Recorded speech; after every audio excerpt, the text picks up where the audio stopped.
గురుబ్రహ్మ ప్రేక్షకులకు నమస్కారం అండి. ఈ వీడియోలో స్వాతి నక్షత్రంలో జన్మించిన వారికి 2026 నుండి 2027 వరకు ఎలా ఉండబోతుందో చాలా క్లియర్గా వివరిస్తాను.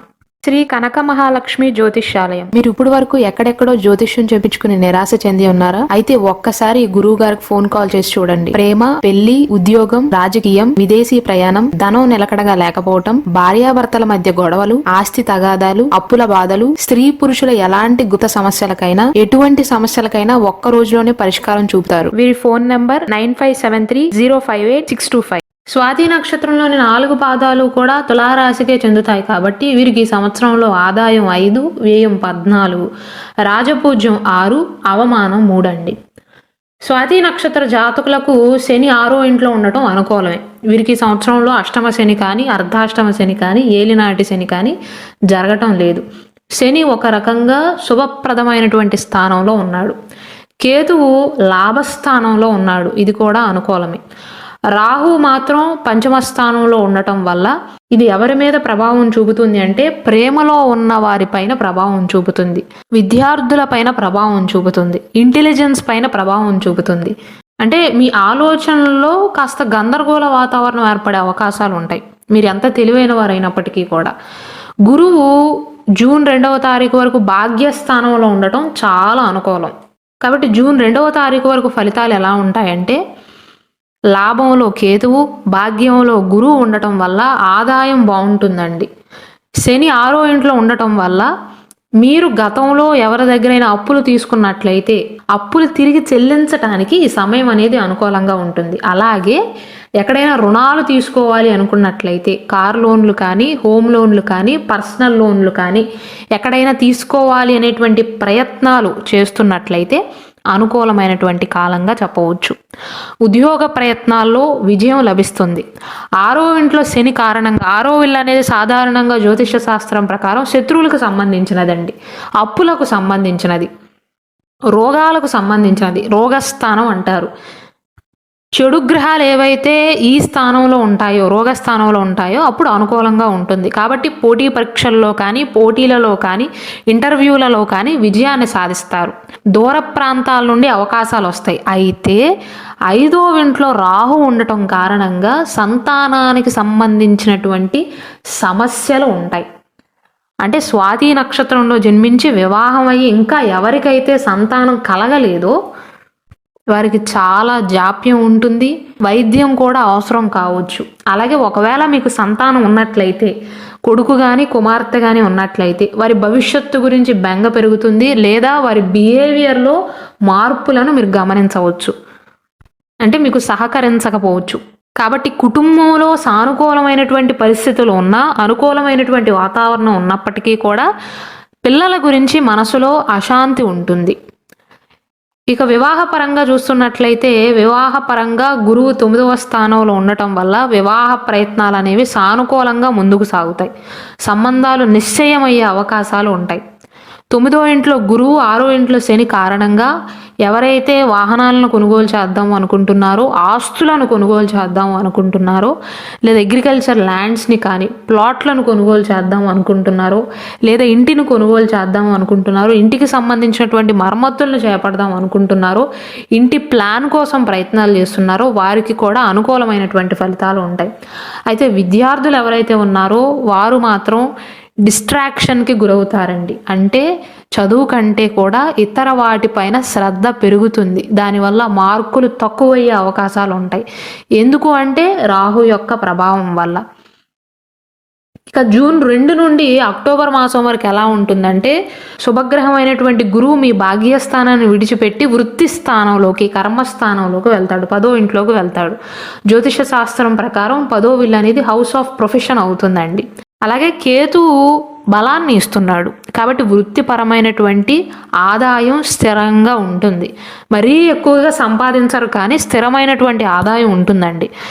వృత్తిలో బాధ్యతలు పెరుగుతాయి, పని ఒత్తిడి పెరుగుతుంది. స్వాతి నక్షత్రంలో జన్మించి ఎవరైతే ప్రమోషన్ల కోసం ప్రయత్నాలు చేస్తున్నారో, లేదా స్థాన చలన ప్రయత్నాలు చేస్తున్నారో, అంటే ట్రాన్స్ఫర్స్ కోసం ప్రయత్నాలు చేస్తున్నారో వారికి అనుకూలమైనటువంటి ఫలితాలు ఉంటాయండి. అయితే ఇంతకుముందు చెప్పినట్లుగానే సంతాన విషయంలో జాగ్రత్తలు తీసుకోవాలి. పిల్లలను క్రమశిక్షణలో పెంచే ప్రయత్నాలు చేయాలి.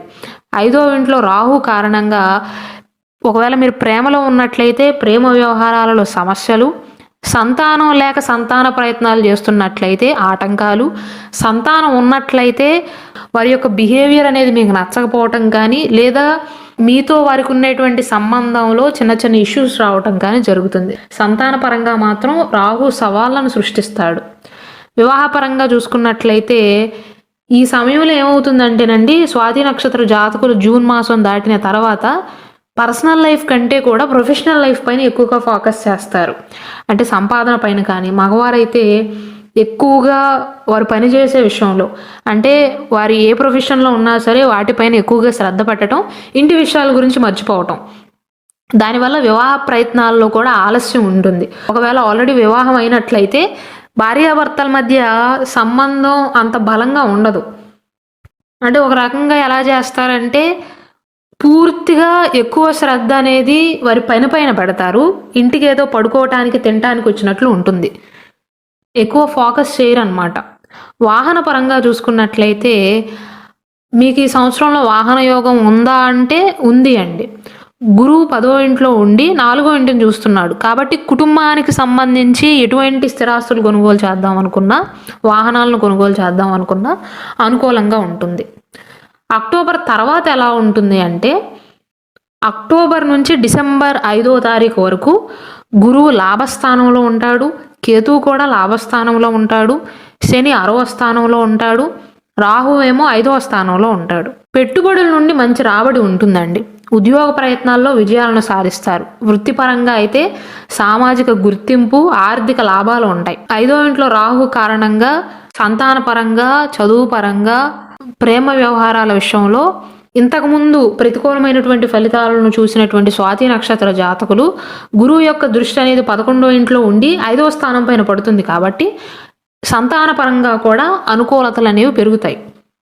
వివాహ ప్రయత్నాల్లో విజయాలను సాధిస్తారు. గురువు 4వ ఇంటిని చూస్తున్నాడు కాబట్టి వాహనాలను కొనుగోలు చేయటానికి కానీ, ఆస్తులను కొనుగోలు చేయటానికి కానీ మిశ్రమ కాలంగా చెప్పవచ్చండి. అలాగే విద్యార్థులకి ఈ సమయంలో అనుకూలంగా ఉంటుందండి. అక్టోబర్ తర్వాత రాహు యొక్క అననుకూలమైనటువంటి ఫలితాలు తగ్గుతాయి. ఇక డిసెంబర్ 5వ తారీఖు తర్వాత నుండి సంవత్సరం చివరి వరకు ఎలా ఉండబోతుందంటే, రాహు కేతువుల యొక్క స్థాన మార్పు ఉంటుంది. రాహు ఏమో 4వ ఇంట్లోకి వెళ్తాడు, కేతువేమో 10వ ఇంట్లోకి వస్తాడు. గురువు లాభస్థానంలో, శని 6వ స్థానంలో ఉంటారు. ఆదాయం మాత్రం అత్యంత బలంగా ఉంటుంది. వృత్తిలో లాభాలు ఉంటాయి. ఉద్యోగ ప్రయత్నాల విషయంలో విజయాలు ఉంటాయి. అయితే రాహు 4వ ఇంట్లో ఉండటం వల్ల తల్లిగారి ఆరోగ్యం విషయంలో కానీ, ఆస్తి లావాదేవీల విషయాల్లో కానీ, గృహ వాతావరణంలో కానీ ఆకస్మిక సమస్యలు, అశాంతి ఏర్పడవచ్చు.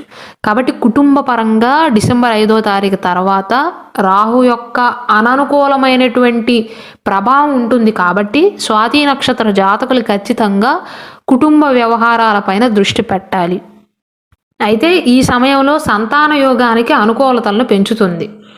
అంటే స్వాతి నక్షత్ర జాతకులకు సంతాన యోగ పరంగా డిసెంబర్ తర్వాత అనుకూలిస్తే, కుటుంబ పరంగా డిసెంబర్ ముందే అనుకూలిస్తుంది. అంటే కుటుంబంలో చిన్న చిన్న గందరగోళ వాతావరణం ఏర్పడటం కానీ, అపార్థాలు ఏర్పడడం కానీ, ఆకస్మిక సంఘటనలు చోటు చేసుకోవటం కానీ డిసెంబర్ 5వ తారీఖు తర్వాత ఎక్కువగా ఉంటాయి. కాబట్టి ఫ్యామిలీ ఇష్యూస్ విషయంలో కోపంలో ఏ నిర్ణయాలను తీసుకోకపోవటం మంచిది. ఒకవేళ స్వాతి నక్షత్ర జాతకులకి కనుక వారి జాతకానికి సంబంధించినటువంటి జాతక రత్నం కావాలి అంటే, ఉదాహరణకు ఒక 10 మంది స్వాతి నక్షత్రంలో జన్మించారనుకోండి, అందరికీ ఒకే రకమైనటువంటి జాతకం అనేది ఉండదు. మీరు జన్మించినటువంటి డేట్ ఆఫ్ బర్త్ బట్టి, టైమ్ ఆఫ్ బర్త్ బట్టి మారిపోతుంది. పర్టికులర్గా మీకు బర్త్ డీటెయిల్స్ కనుక తెలిసినట్లయితే మీకంటూ సపరేట్గా జాతక చక్రం ఉంటుందండి. దాని ప్రకారం ఏ గ్రహం అనుకూలిస్తే అనుకూలమైనటువంటి ఫలితాలు ఉంటాయో దానికి సంబంధించినటువంటి జాతకరత్నం కావాలి అన్నా, జాతక రుద్రాక్ష కావాలి అన్నా, కరుంగలిమాల కావాలి అన్నా ఇక్కడ డిస్ప్లే అవుతున్న మా వాట్సాప్ నెంబర్కి మెసేజ్ చేసి ఆర్డర్స్ చేసుకోవచ్చు.